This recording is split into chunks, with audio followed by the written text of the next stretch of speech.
if you're ever running into problems with the screen, so let's say Apple CarPlay is not working, Android Auto is not working, or it's giving you any sort of problem, you can do a full factory reset.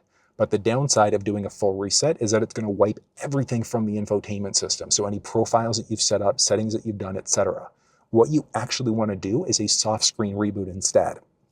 In order to be able to do the soft screen reboot, all you're going to do, take the little volume button in the middle here, push and hold it, and just keep on hanging on. You're going to come to this screen, keep on holding, and then the screen's going to go off. Keep on holding from here. What we're doing is we're forcing a soft screen reboot. It's the exact same thing as if you were to try to do a reboot on your phone.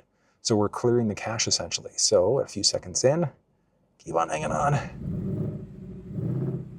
And then eventually, you'll come up to the screen. And that's how you know that you've actually done the full soft screen reboot. So that should solve the majority of issues that you're facing with that soft reset. If that doesn't work, then you want to do the full data reset. If that doesn't work, the next step from there is going to be to take it into your Subaru dealership for them to have a look and see what's going on.